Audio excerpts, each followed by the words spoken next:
Hello, guys. How we doing this evening? Hopefully, you all had a great weekend. Took some time to, how can we say this? Relax, recharge. Camera is back on. Yeah, no PA review on this Friday. I don't know if you guys saw. I believe I posted it in the futures chat. I shared my charts for that day. We had two setups. One ended in a loss and one a pretty nice win. But there were some big games. Just like tonight, there is a big game. It is the playoffs in hockey, and I know it is not a popular sport worldwide, but here in Quebec, we love our hockey. All right, so there might be a lot of changes to the times this week, so be on the lookout for the PA reviews happening at 5 p.m. instead of 8:30 p.m. Games usually start at 7:30. So on any game where there is a playoff, I'll mention it. I'll make sure to mention it a little earlier. I tend to be last minute on these things, so I'll make sure that it is mentioned a little bit earlier. But hopefully, you guys are all doing well. As we can see from our charts, we're finally getting back in a groove, right? I've talked about it for a while about how we were stuck in a range, right? Just from this swing low, I just misclicked 20 times to this swing high, right? We were trading within that range, and of course, we anticipate consolidation from that.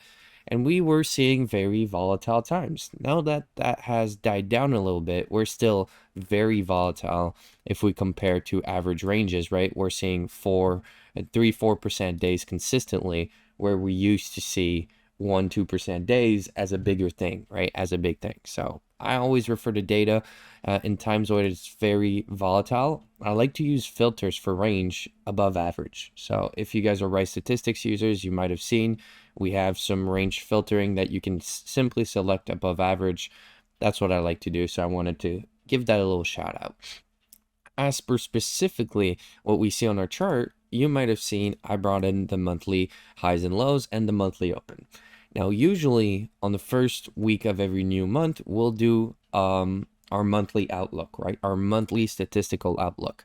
Why is that not happening today? Well, very simple. It's going to be next week. So whenever we have these half weeks, I wasn't sure about how I wanted to do them. In case you guys are curious, right? We're starting the trading week in the month of April, and we're ending it in the month of May. We can see here from the dates at the bottom of the screen. May 2nd will be our Friday NFP. I want to refer to basically the next week after. So we'll have our monthly statistical outlook 2 days into May. I believe that's a better thing. You guys can tell me if you disagree, and perhaps you would have preferred it. Of course, for today, we're going to leave it as that, but perhaps in the future, next time this happens, we can make a change. But for this week specifically, we finally saw our bullish month of April. So very nice. We had a very, very aggressive open low. That's the best way to put it, right? From a structure perspective, we opened, expanded very aggressively lower. But as we saw on the 9th, we had a very, very nice pullback, retracement, and now expansion that leads us to hopefully close above the monthly open. I'd like to see this. It would be a very bullish thing to see that, and it would be very nice for the upcoming month to see basically April close bullish, right? If we go to the monthly chart here and we look at it, having a bullish close with this big of a wick after taking out liquidity, right? This is basic structure that you learn basically whether you know ICT or not, but you have a break of structure here that is not confirmed because we did not close through it. This is very similar logic. As well, we can bring those relative equal highs to look at the next 2 or 3 months to be bullish to go reach for all-time high. As we know, indices futures are always bullish, but it would be nice to see this pullback end at this area instead of seeing a bearish year. That would be very interesting, right? This is more of a long-term discussion, but this is what I would appreciate seeing, right? These relative equal highs that form this whole down run. Of course, previous month high and low will be different, right? This is going to be later in this week, unless we trade above this, is going to be previous month high. So I'm going to keep the candle ranges indicator and look at these levels throughout the week. But More importantly, as I said, my goal is to close above the monthly open. And how could we do that? Well, we have a pretty sizable gap, and more importantly, an unfilled gap in this area. This is going to be a big draw. So seeing price gravitate towards that early on in the week, perhaps even gap lower, trade into that, and then trade higher is textbook perfect, right? As you guys know, these weekly outlooks are not about predicting what is going on, but creating scenarios of how will we go up, how will we go down. Otherwise, what we could see us reach for this liquidity quite early. And if I bring our opening gaps here, these are just new week opening gaps, right? So the last 5 in this case, without including the one that may form on this specific week. Let me actually remove, I have the new day opening gap here. Let me just remove that part. I don't want to see my little box. But from these areas, this is what I am utilizing as points of interest, right? As clear draws on liquidity. Whenever we have clusters like these, and even if I bring the last one, what's it going to look like? Yeah, we have just a huge cluster of new week opening gaps on both assets, right? And price will gravitate to them. So seeing price trade higher, take out this liquidity into this gap, well, I would expect it to reach for the next one, even if this is very old, right? Well, very old. I mean, March, I'm still expecting it price to gravitate to it. They are very simple draws on liquidity and very simple points of interest to look for opposite ended short trades. So in this case would be looking for shorts at this high, trading back into a range that we would have formed from these levels, right? Looking for price to go from a continuous state of expansion to retracement, expansion to retracement. So that would be the best case scenario. But to be fair, leaving this gap is pretty bearish, to be honest. This is always going to remain a big objective. But as we know, we can leave a bunch of levels, right? As we were going higher here, you guys might remember if you've been here for a while, but we were always looking for retracement to these relative equal lows that we were leaving, right? Some clean liquidity levels. But it takes time to generate a reversal on such a large frame, right? On such a large time frame, if you want to keep it simpler, right? So clear liquidity to the upside. I want to see us close above the monthly open. Best case scenario would be to gap lower, see a retracement, not Monday, but Tuesday or Wednesday, retrace into the new week opening gap we're going to form. And then we can see a nice Friday expansion after Thursday retracement. That's like absolutely textbook what I would like to see.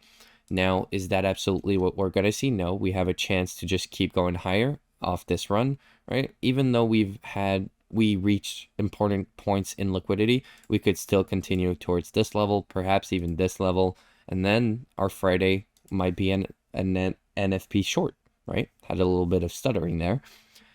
Truly, what I'm going to focus on and what is going to frame my main ideas are going to be SMT at these two levels. So seeing how ES is a little slower right now, this SMT will help me frame intra-week retracements. What does that mean? Well, intra-week, during the week, retracements. It's nothing complicated. It's just a very nice way of saying I'm going to look for retracements during the week based off SMT with these two specific levels. And as you guys know, I'm going to be referring to the new week opening gaps for key points of interest, key draws in liquidity. For example, if we take out this level on NASDAQ early on in the week, so even on Monday, right, we see a bullish Monday to this level, NES does not reach that level, but perhaps reaches into this new week opening gap, then I can look for a clear short to this gap in liquidity, which ICT, I know I'm initially an ICT trader, right? So he calls this a liquidity void, where there is absolutely nothing, no wicks. It is truly just an unfilled gap, but if you want to use a special word for it, you absolutely can. But that's where I'm going to be focusing on. Do you guys have any questions in relation to that? Right? Basically what I'm saying is I don't want to see this low revisited. This is very clean for bullish structure. This is a clean low retraced into that range. I want to see expansion from here. I want to see us turn bullish. I want to see the next month go bullish. And of course, we'll do our statistical analysis next week, right? Our monthly outlook. But to be fair, this week, pretty straightforward. NFP framework. I don't know what it is with this week, but my win rate is absolutely crazy. So we'll see if I can keep it up this week, right? Of course, price action reviews every single day except for Thursday. I was going to say Wednesday by mistake. But every single day except Thursday, I'm going to cancel the event right now. We're going to be pretty packed here.